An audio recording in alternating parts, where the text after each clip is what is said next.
ಪ್ರೀತಿಗೆ ಸಾಕ್ಷಿಯಾದ ಈದ್ ಮಿಲಾದ್. ಗಂಗಾವತಿಯಲ್ಲಿ ವೃದ್ಧರ ಮಕ್ಕಳ ಕುಶಲೋಪರಿ ವಿಚಾರಿಸಿದ ಜಮಾಅತೆ ಇಸ್ಲಾಮಿ ಮಹಿಳಾ ಸಂಘಟನೆ.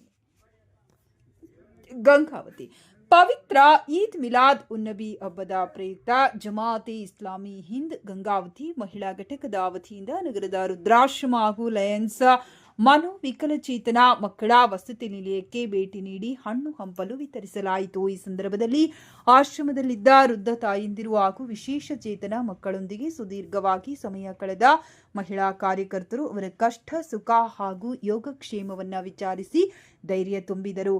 ಕಾರ್ಯಕ್ರಮದ ನೇತೃತ್ವ ವಹಿಸಿದ್ದ ಜಮಾಅತೆ ಇಸ್ಲಾಮಿ ಹಿಂದ್ ಮಹಿಳಾ ಘಟಕದ ಅಧ್ಯಕ್ಷರಾದ ಸಲಿಹಾ ಬೇಗಂ ಅವರು ಮಾತನಾಡಿ, ಹಬ್ಬಗಳ ಸಂಭ್ರಮವು ಕೇವಲ ನಮ್ಮ ಮನೆಗಳಿಗೆ ಸೀಮಿತವಾಗದೆ ಸಮಾಜದ ನಿರಾಶ್ರಿತರು, ವೃದ್ಧರು ಹಾಗೂ ಶೋಷಿತರಿಗೆ ತಲುಪಿದಾಗ ಮಾತ್ರ ಸಾರ್ಥಕತೆ ಪಡೆಯುತ್ತದೆ ಎಂದು ತಿಳಿಸಿದರು. ಈ ಮಾನವೀಯ ಸೇವಾ ಕಾರ್ಯದಲ್ಲಿ ಸಂಘಟನೆಯ ಪದಾಧಿಕಾರಿಗಳು ಹಾಗೂ ಹಲವಾರು ಮಹಿಳಾ ಕಾರ್ಯಕರ್ತರು ಉಪಸ್ಥಿತರಿದ್ದರು.